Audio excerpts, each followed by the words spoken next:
Je m'appelle Barbara, je suis infirmière répondante au 3114 depuis le début du dispositif. Je m'appelle Florian, j'ai 28 ans, j'ai travaillé aux urgences psychiatriques pendant 7 ans et donc là depuis 1 an au 3114. J'ai un parcours à la fois dans les soins généraux, dans une expérience de SAMU, urgence SAMU, et une expérience de psychiatrie. Sur mon ancien poste aux urgences psychiatriques, j'avais déjà eu l'opportunité de travailler par téléphone. Je suis arrivée au 3114 par opportunité, j'ai entendu parler de l'ouverture de ce dispositif.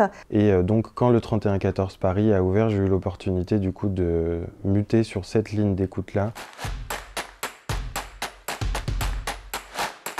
Moi, je dirais que mon métier, c'est d'écouter les gens, d'être disponible par téléphone au moment de la crise suicidaire, de créer du lien. De l'évaluation psychiatrique, évaluation du risque suicidaire, de l'orientation, de l'envoi de secours. Et de proposer une aide et un accompagnement en fonction des besoins. On se déplace sur toute la région pour pouvoir promouvoir le numéro, l'expliquer.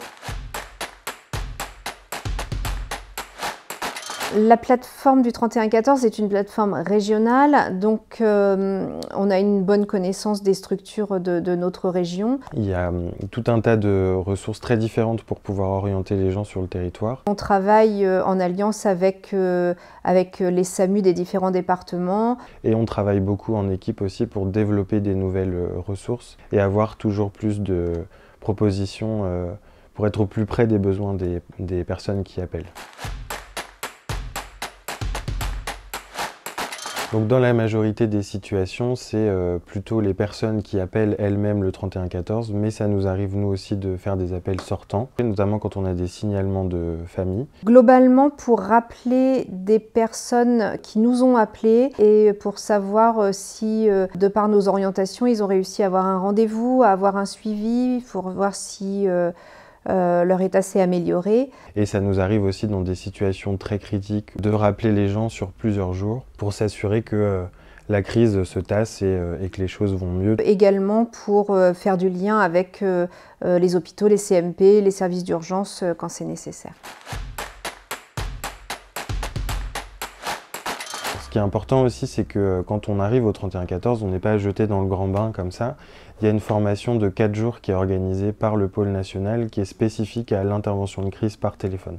C'est notamment un rappel évidemment de l'évaluation du risque suicidaire. Moi, elle m'a permis en tout cas d'avoir des bases théoriques plus stables sur la question du suicide à proprement dite, et notamment sur les mécanismes de la crise. Mais aussi une aide pour savoir répondre au téléphone. Et quand je dis répondre au téléphone, c'est apprendre à écouter tout ce qui se passe autour et à aiguiser ces sens-là en fait.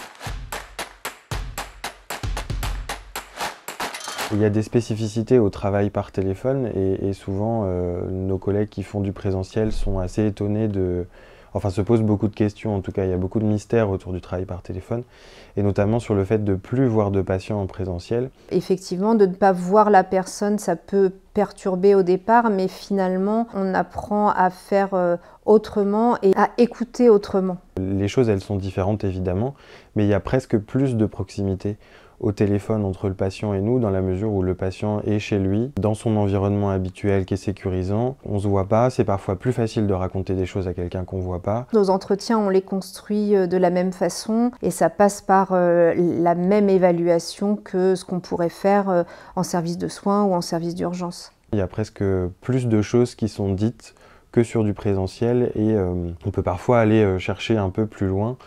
Donc finalement, le travail par téléphone se prête assez au contexte dans lequel les personnes nous appellent. On est une équipe vraiment soudée et on a la chance de pouvoir très souvent débriefer les cas qui sont un peu plus compliqués. Et ça, c'est une force parce que ça nous évite de rentrer à la maison avec des choses un peu lourdes. Les centres 3114, ils sont pensés comme des services de soins à part entière. Avec toute une équipe, pas uniquement les personnes qui répondent au téléphone, mais aussi le médecin responsable, l'assistante sociale, la chargée de réseau, les cadres de santé, la secrétaire, etc. Donc en fait, on n'est jamais seul et il y a énormément de fluidité dans les échanges et de travail en équipe. Ce que je pourrais dire à un collègue qui se pose la question de prendre un poste éventuellement au 3114, c'est que c'est un lieu qui est très riche cliniquement, humainement et émotionnellement. Viens travailler au 3114, on est une super équipe et on a cette chance de pouvoir avoir les résultats de nos actions immédiatement et ça c'est une force, surtout en psychiatrie, et c'est vraiment une super expérience.